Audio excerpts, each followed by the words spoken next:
I'm Dutch, and let's react to the Americans. Hello, and welcome to my channel. My name is Johan, and I'm a typical Dutchman. And if you're planning to come over to Europe for your holidays, or maybe live here permanently, or if you're wondering what are the differences between the US and Europe or the Netherlands, then you are at the right channel, because in the channel I look at and react to videos about life and living in the US versus life and living in Europe or in the Netherlands. And for today, we're going to react again to a video from Damon Cassidy, from Damon Cassidy. And his statement is, why billionaires should not exist.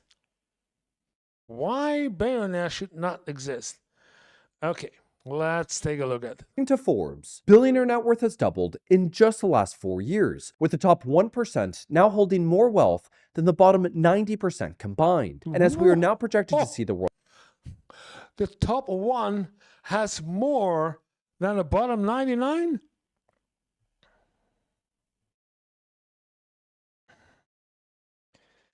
And you call America the biggest, the greatest, the best country of the world when you belong to the 1%. Come on, guys. World's first trillionaires within the next decade. Roughly 60% of American workers can no longer afford even the most basic costs of living. Raising the question, when did bankrupting the working class become the nation's business model? Well, America has endured multiple eras of extreme wealth concentration, with the Gilded Age being defined by one of the most prolific robber barons bragging that he could hire one half of the working class to kill the other half. Decades of propaganda and cultural abandonment have ushered in an era where millions of Americans not only tolerate billionaires, but actively defend them. So to actually address the root cause of this problem, we have to dismantle the strongest arguments used to justify their existence. Starting with uncapped upside is essential for high-risk innovation and job growth. When we consider the most influential billionaires of our time, it's often assumed that the grassroots operations that began in their garage were the independent innovations that granted them billionaire status. Take Steve Jobs, yeah. They started from the ground up, and then they built something up. Steve Jobs, for example. The iPhone is often cited as one of the greatest private sector innovations in history, yet nearly every one of its foundational technologies actually originated through decades of publicly funded research. This was demonstrated by economist Mario. Dedicated, publicly funded. Ha! So they get the money from the government, and when they succeed, they can have the earnings. That's why they call it smart business.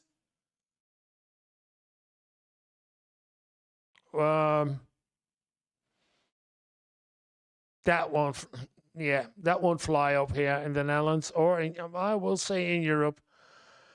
Come on. Public money and then nothing in return to the state. Mariana Mazzucato in her book, The Entrepreneurial State, where she breaks down how the internet, which made smartphones functional as connected devices, originated in 1969 by the US Department of Defense at the cost of roughly $1.1 billion in taxpayer funds today. Today. Those days, the first public internet. I've not read in my mind, but it's a different name. GPS, which powers the iPhone's navigation functions, began as a Navstar program in 1973 at the cost of billions of dollars of taxpayer funds. The multi-touch interface that defines the iPhone experience was developed through a multi-million-dollar National Science Foundation grant at the University of Delaware, which led to the Fingerworks patents Apple later acquired. Even Siri, Apple's voice assistant, originated from a federally funded AI project at SRI International that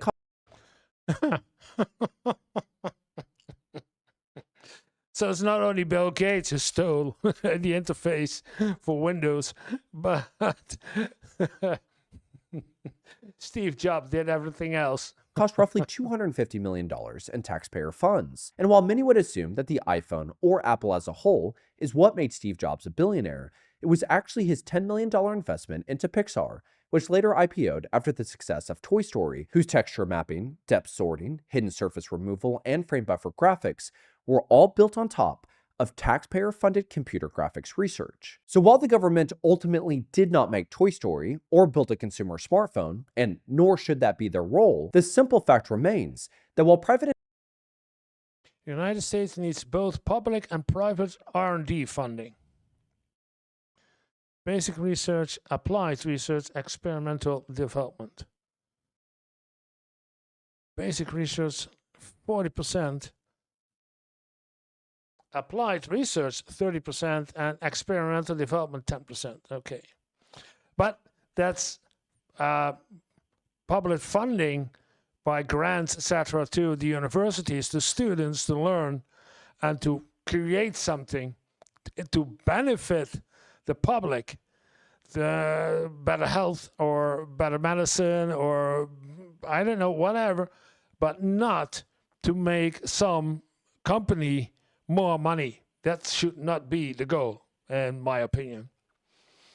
But it did. It happened. That's investment is the largest contributor to mid to late stage research and development. The single largest financial contributor for the highest risk initial breakthroughs in innovation is actually the taxpayer, who finances these developments for the public good, only to then have them repackaged and sold back to the public with the financial upside captured privately. The same pattern can be seen across Tesla's battery technology, Google's PageRank algorithm, and the foundational research behind Amazon's cloud infrastructure. Now, despite the nation having just experienced the largest October layoff since 2003, with US companies laying off over 1 million workers this last year, all while the top 10 richest American billionaires gained roughly $700 billion.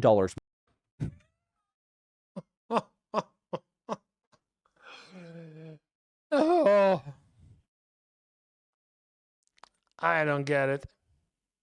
Yeah. Americans, you do this to yourself. And they keep it so. I would say they keep it in line, but they don't keep it in line. They keep it this way. That's the way they want to get. They pay, let's say, from the 700 billion, if they pay 1 billion to some president to make sure that some regulations or some tax rules or whatever doesn't get changed by lobbying or just simply by paying, then they get richer and richer. And the poor man get poorer. More in wealth. One of the leading arguments for why billionaires are important is based on how many people they employ. Because without Jeff Bezos, who is estimated to be worth roughly $254 billion today, Amazon would not be the second largest employer in the world, with around 1.1 million employees in the United States. Yeah. The question is, it's the biggest company, and they're defending it, okay, but how much do the workers actually get paid? So if the top guy earns whatever, 200, 300,000 less, and pays each of his 200 or 300,000, I guess they don't have so many employees, but let's say for every 1,000 employees that he paid them $300 a month more, then it would be fair, but not paying up and going up to the rich guy on top and the poor man on the floor working. States. However, we fail to address the monopolistic powers these companies have and how many jobs they actually take away from smaller local businesses. According to a 2021 report by the Institute for Local Self-Reliance, Amazon has resulted in about 40% of the nation's small apparel, toy, and sporting good makers disappearing, along with about 1/3 of small book publishers. Amazon has also played a key role in closing even larger retail chains like Borders, which employed roughly 20,000 workers, and Toys R Us, which employed about 65,000 workers. And while you could absolutely make the argument that these companies only went under because they failed to adapt and compete with the emerging technology, the unfortunate reality is that even today, they are severely limiting smaller businesses' ability to even compete in the first place. We're both the House investigation. Yeah, it's over here. We have a company. It's the same, not the same as Amazon, but over here in the Dutch, we call it bol.com. We call it bol, B-O-L. And bol.com is also the same like Amazon, but inside the bol.com website, if you order something, it could be that you're ordering something from a different shop. You can see a different shop name that you purchased it from, and they will send it to you. So bol.com has a part of drop shipping. So of course, bol.com get a small percentage of it, but in general, it's a part of drop shipping technique. So all the other companies keep afloat.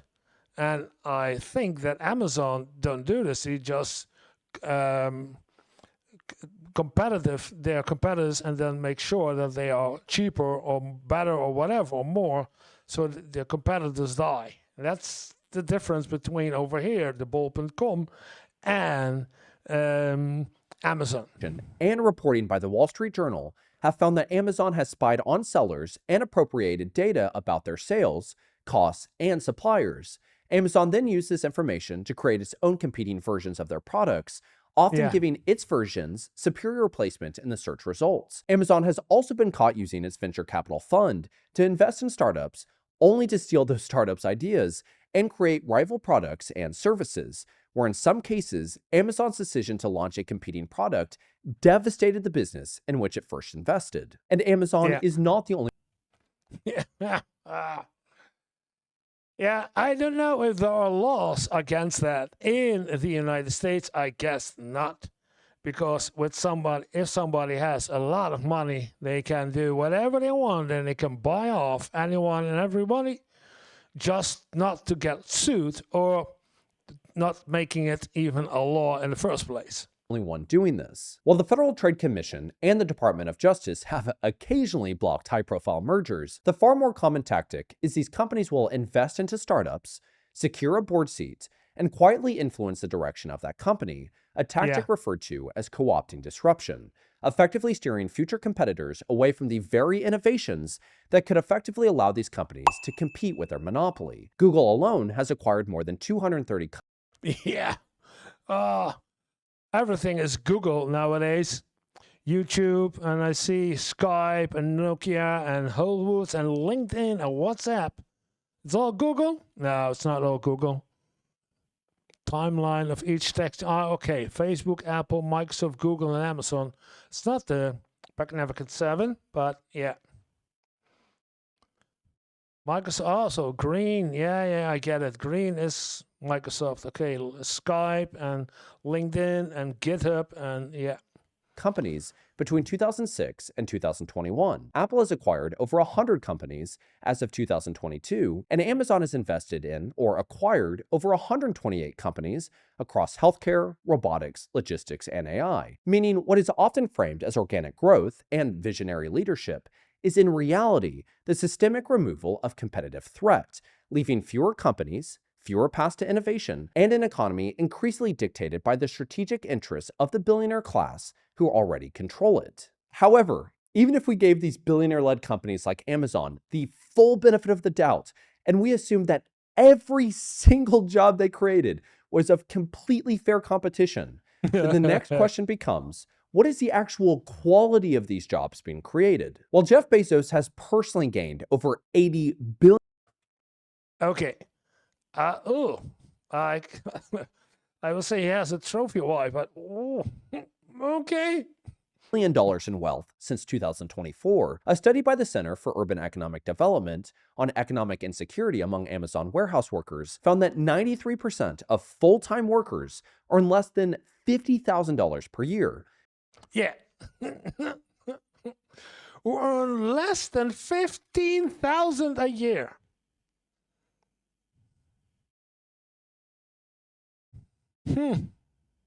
That's what I said a couple of minutes ago. If the big guy at the top would get voluntary, say, I have enough. My throat is full enough. I don't need more than, I don't know what he gets, 300,000, 300K a year. everything else can be for my employees.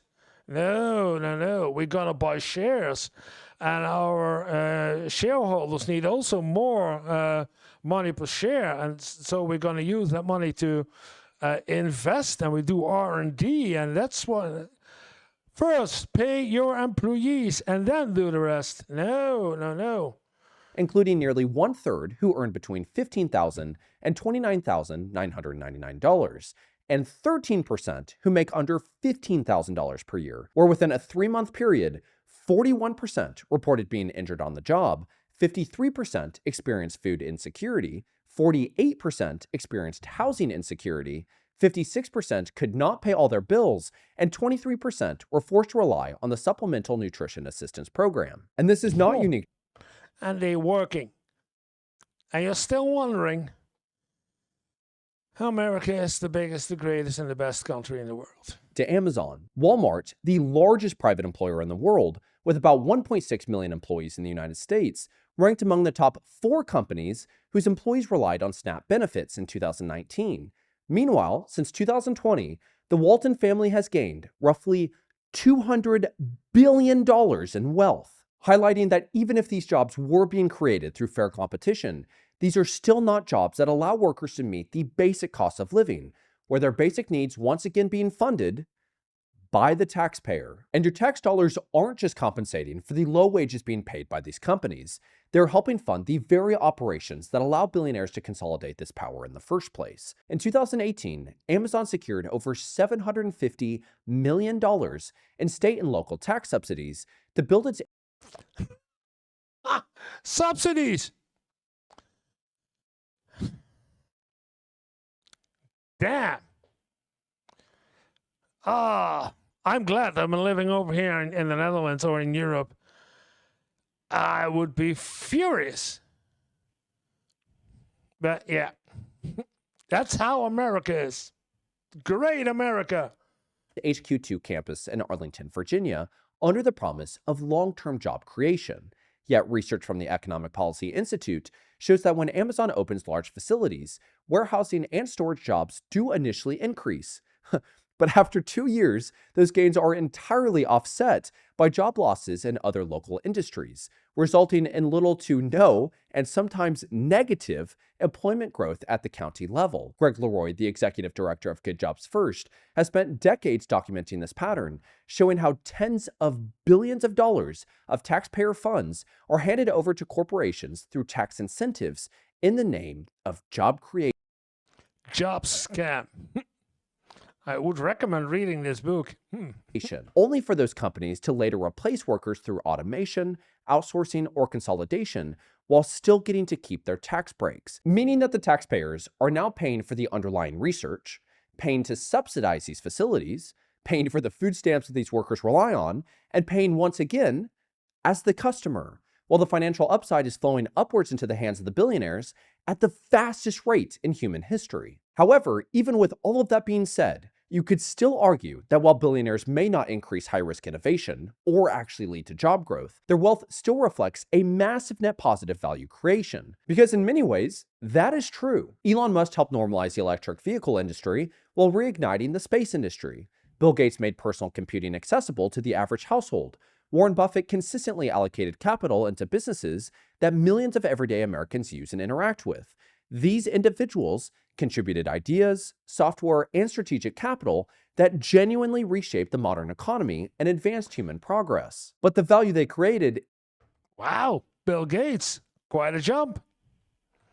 Genuinely reshaped the modern economy and advanced human progress. But the value they created is not the mechanism that made them billionaires. Throughout the Great Depression, the Securities Exchange Act of 1934 was created to stop the many levels of market manipulation that helped fuel the 1929 crash, resulting in strategies such as stock buybacks to become strongly discouraged, legally risky, and extremely rare due to the SEC and the courts viewing them as a way for insiders to artificially inflate stock prices or loot the company. Where between 1930 and the late 1970s, S&P 500 firms spent less than 1% of cash on repurchases. But of course, that changed in 1982 when Ronald Reagan's SEC introduced Rule 10b-18. Rule 10b. 18 is a Securities and Exchange Commission, the SEC. Oh, yeah. Rules that intended. Yeah.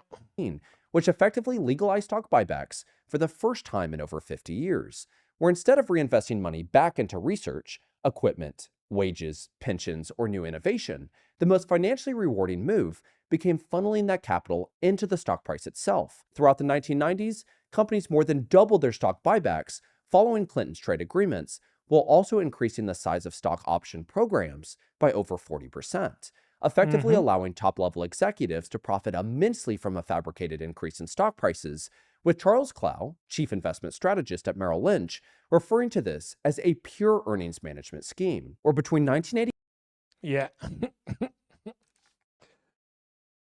Oh, wow. Oh, wow. What is this?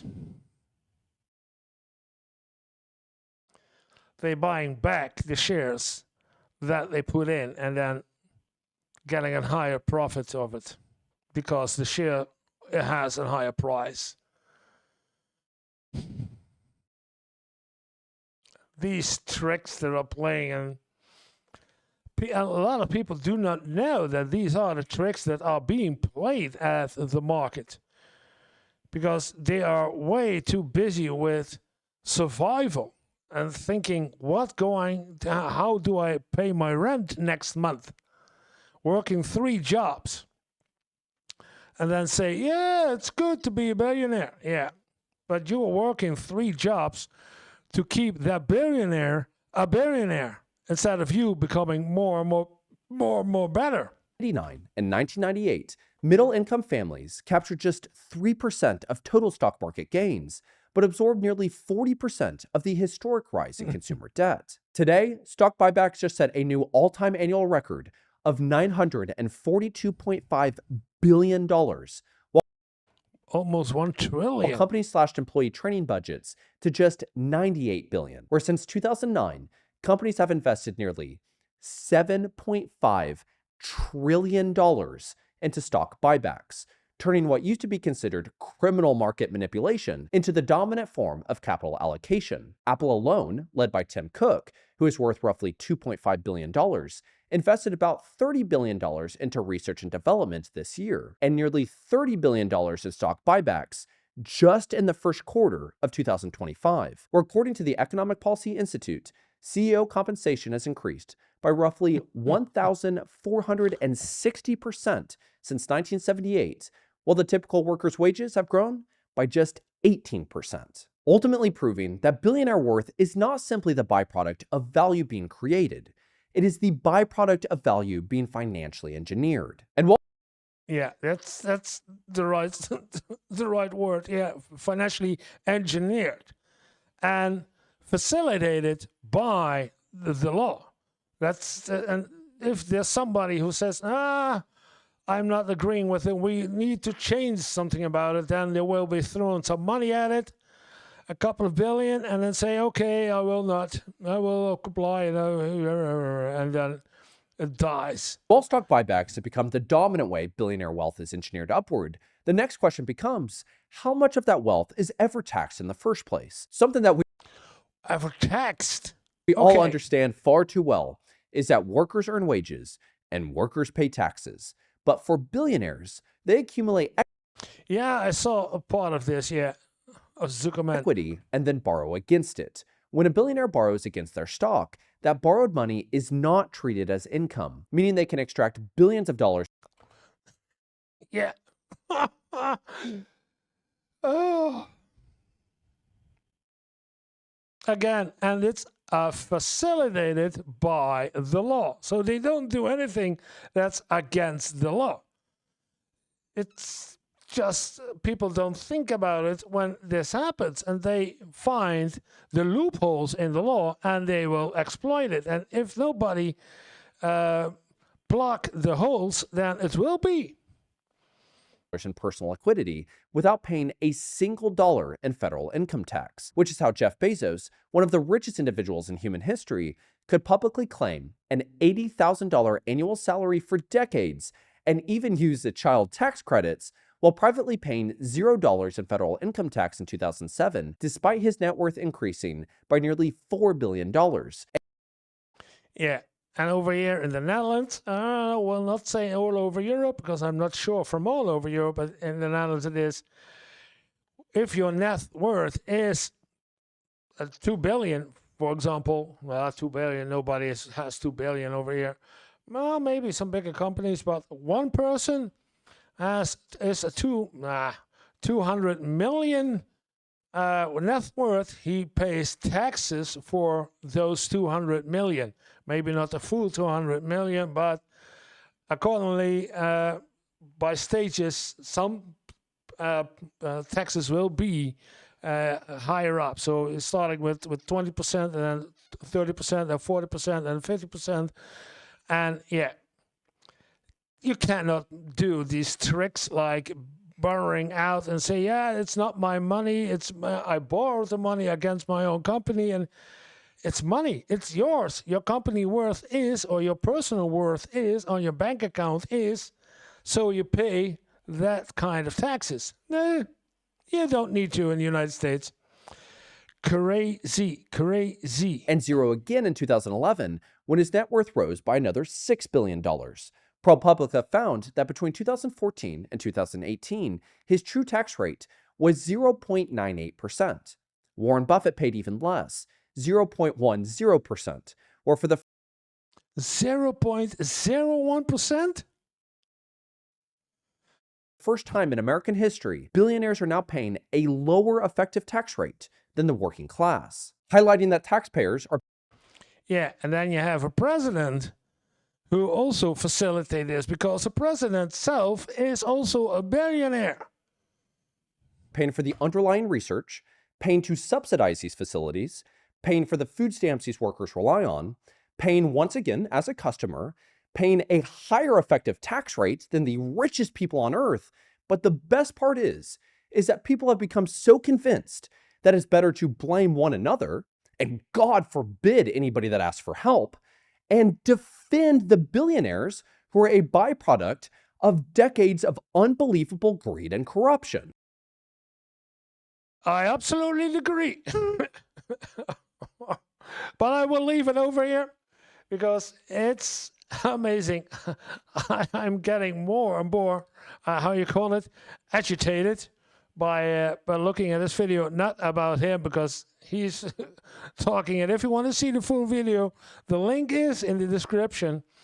Take a look at the full video, but it's amazing. It's crazy what's going on in the United States and how these things are possible, and that people in the United States think that this is normal and that they one day can achieve the same.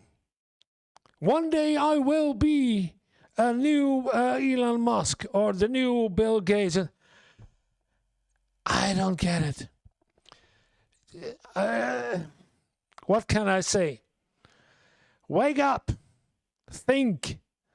Look. You're never gonna be it. The American dream. 1% out of 99%. So it says enough for how many people? 350 million people living in America. 1%. 35,000. Am I correct for 1%? 350 million. 1%. So there's two. Wow. 35,000 people are there. And the rest, nothing. And you want to try to get to that 1%. I'm sorry. It's not worth it. You cannot. And you have to. You have to pay. If you have to have 3 jobs just to pay your rent. It's amazing. And people keep on doing this. Nobody acts against it. That's very strange. It's oh so strange for me and for us Europeans looking at the United States. And what is this? How do people think in the United States that this is normal? I do not know. I really do not know. I hope you liked the video. If you did, then press like. And if you want to see more of my videos, then this is a good place to start with. And otherwise, you can hit the subscribe button. You can help me to get to the 500. Thank you for watching, and see you in the next video.